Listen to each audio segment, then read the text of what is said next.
Donc, maintenant qu'on sait qu'il y avait les Français de plein droit comme moi, droit de vote, sécurité sociale, droit d'être élu, droit de créer des partis politiques, droit de faire d'avoir des journaux, de faire des assemblées, droit de réunion, okay, droit d'association. De l'autre côté, vous avez les Français, aussi français, hein, il n'y a pas de doute, hein, c'est français, parce qu'ils étaient en France. Ok, français, mais sans droit. Enfin, en tout cas, ils ne sont pas de plein droit. Qu'est-ce que c'est qu'un Français de plein droit? Moi, je vais vous le dire, c'est un Français sans droit. Ok. Donc, à ces gens-là, on ne leur laisse qu'une seule possibilité, c'est forcément la guerre, de prendre la violence, de prendre les armes, puisque toutes les possibilités légales et pacifiques leur sont interdites. Et que quand ils tentent, mais Saleh Hadj, il a tenté, ok, hein, même on l'a laissé un peu créer vaguement une association qu'on a dissoute, mais qu'on a pu. Il faut se rendre compte que en Algérie, 90% de la population n'avait pas le droit de vote. Ils n'avaient pas le droit de vote aux élections françaises, mais ils n'avaient pas le droit de vote du tout, à quelque élection que ce soit. Bon, si on parle de Messali Hadj, avant la Seconde Guerre mondiale, le pouvoir colonial avait consenti à organiser des élections pour les indigènes, c'est-à-dire pour les Français qui ne sont pas de plein droit, ceux qu'on a ensuite appelés Français de souche nord-africaine. Et donc c'était des élections séparées, complètement séparées. Ça, c'est de l'apartheid. Hein, la séparation, c'est l'apartheid. Ok. Alors, je ne sais pas pourquoi ces élections s'étaient faites, parce que, bon, de toute façon, je ne savais pas qui ils allaient élire, puisque de toute façon, même s'ils élissaient quelqu'un, ces gens-là n'avaient aucun droit de siéger dans les assemblées. Donc, bon, je ne sais pas trop à quoi ces élections rimaient.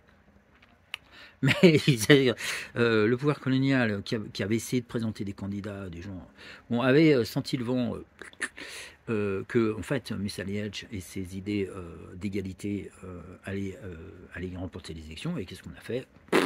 On a supprimé les élections. Comme ça, on est tranquille, retour à la case départ. C'est hallucinant. Et ce qui est assez extraordinaire, c'est que tous ces gens-là, dont j'ai parlé là, bon, je parle pas même pas des gens d'extrême droite, parce que alors eux, c'est encore pire, mais même les gens bien intentionnés, soi-disant, qui se veulent anticolonialistes, ils parlent pas de ça. À aucun moment ils parlent de ça. Donc ils vous expliquent les stéréotypes, la condescendance. Mais attendez, ils n'avaient pas le droit de vote. Ils étaient soi-disant français, sans la citoyenneté. C'est quoi un Français sans la citoyenneté? Je suis désolé, c'est pas un Français. De quel droit nous nous sommes permis de les appeler Français si on leur refusait le statut de Français? Et c'était 90% de la population. Donc vous aviez un territoire soi-disant français avec 90% de la population à qui on déniait le statut de Français, le statut réel de Français, c'est-à-dire de citoyen. Ok. Bon, alors, il y a des gens qui peuvent peut-être trouver que ça, c'est un peu vague, ils ne comprennent pas bien. Alors, moi, je vais donner un exemple, je vais dire un peu ce que serait une situation à l'algérienne en France aujourd'hui.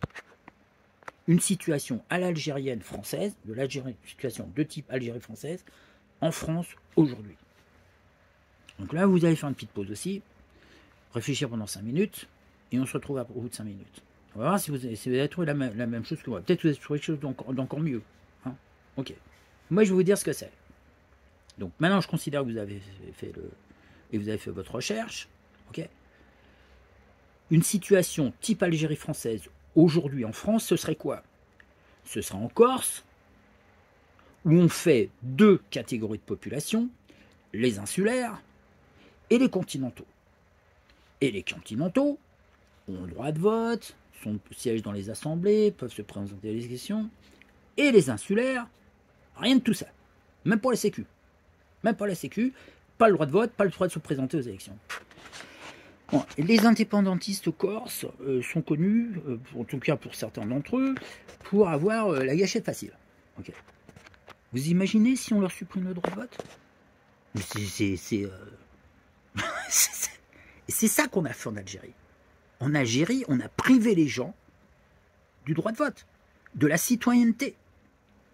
Et après, on leur dit Parce que la seule solution qu'ils ont d'exprimer leur demande d'indépendance, si tant est que c'est celle-là, ça soit celle-là, comme les indépendantistes corses le font, ok, la seule possibilité, c'est non seulement de poser des bombes, mais de prendre les armes.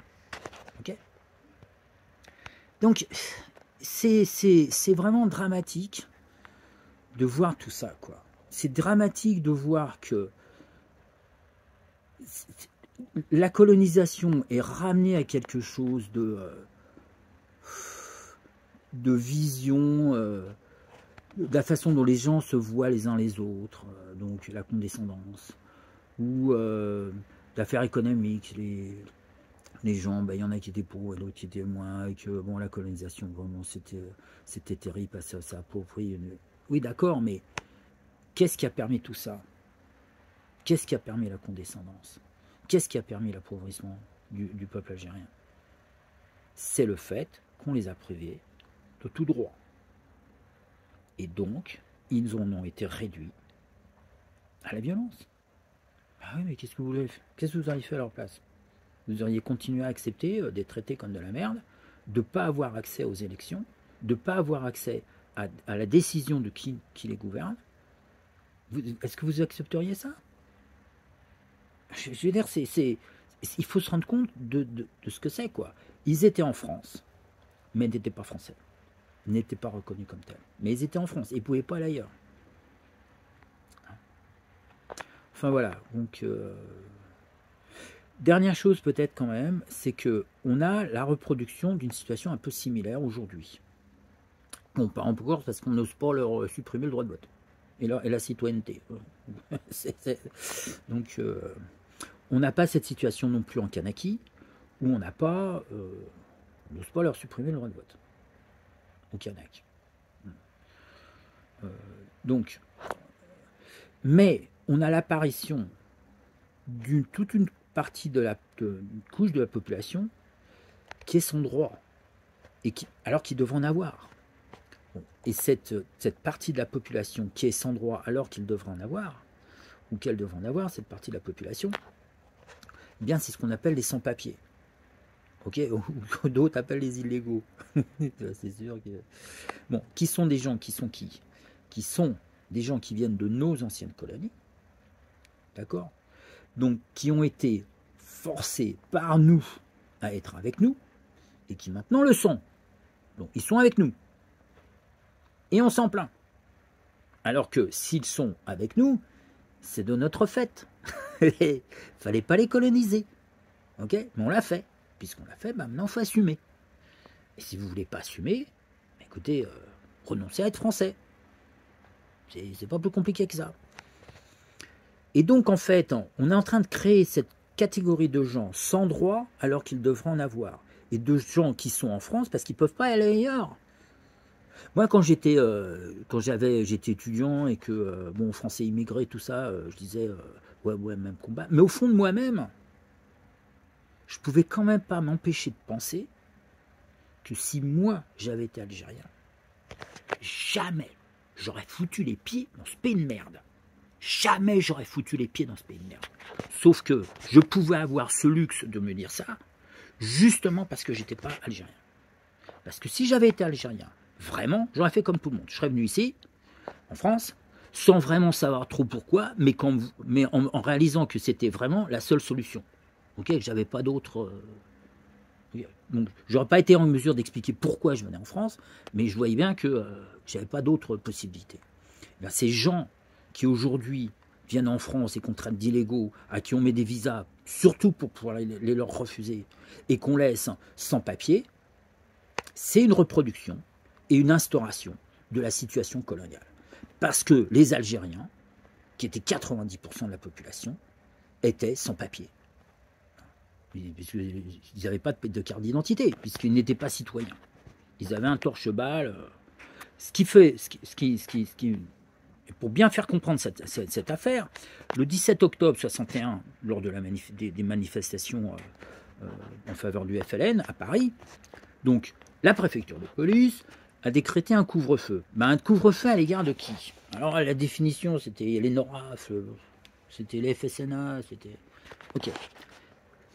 Et donc, pour quelqu'un comme moi, j'aurais pas été sous le coup du couvre-feu. Moi, j'aurais à passer 6 heures le soir, je pouvais sortir. Et le flic m'aurait rien dit. Pourquoi? Parce qu'ils comment est-ce qu'ils auraient fait, les flics? Et comment est-ce qu'ils ont fait, les flics, pour imposer et pour appliquer le couvre-feu? Ah ben, ils faisaient pas ça au faciès. Hein. Pas besoin. Pas besoin du faciès. Ils vous demandaient vos papiers. Moi, j'avais les bons papiers. Et mon pote Gila, lui, il avait les mauvais. Donc, coffret. C'est tout. Et c'est ça la situation. Le fond de la colonisation. Le fond de la colonisation, c'est qu'il y a des gens qu'on prive de tout droit. Une fois qu'on les a privés de tout droit, on peut faire ce qu'on veut. Parce que toute tentative d'opposition de leur part, on se donne le droit de la réprimer dans le sang. Voilà. Et en agissant, on ne s'est pas gêné.